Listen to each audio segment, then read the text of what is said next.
One of the most powerful and touching moments that Jesus models for us and teaches us to model ourselves is shown in the public square. A woman is dragged before him. She's caught in sin, and the punishment is death. The crowd is furious. They demand judgment. They've got their stones ready to kill her.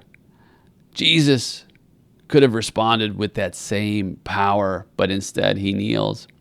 He quietly writes in the dust, and then he challenges the crowd and says, "Let him who is without sin cast the first stone." The accusers, they melt away one by one by one. Then Jesus restores the woman's dignity, not with shame, but with gentle truth and a fresh start. "Woman, where are your accusers?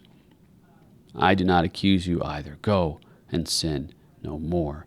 Friend, meekness on display, strength under control, set apart, blessed, full of grace.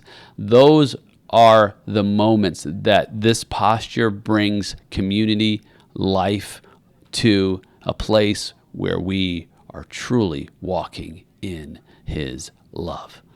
But here's the thing. Meekness in community, it's not just about how we treat others. No.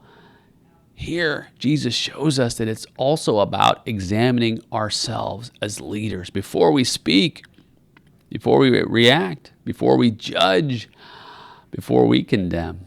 Jesus invites us to pause. Whew. Am I seeing with pride or with humility? Am I more eager to correct someone else than let God correct and consecrate me? You see, friend, in community, meekness means being honest about our own flaws and quick to extend the grace we ourselves have already received. It's asking, am I listening or just waiting for my turn to talk?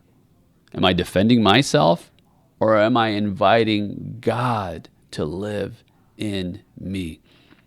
Am I using my influence to heal or just to win?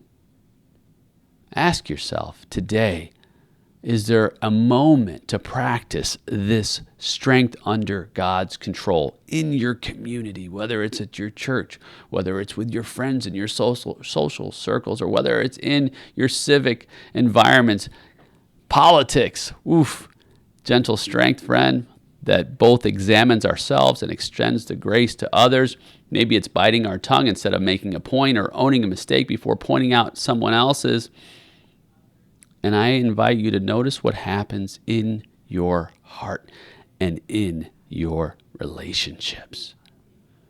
Because you don't have to be the loudest or the most impressive to walk in incorruptible joy. You just have to let your strength be guided by God's love and start with the humble look inside.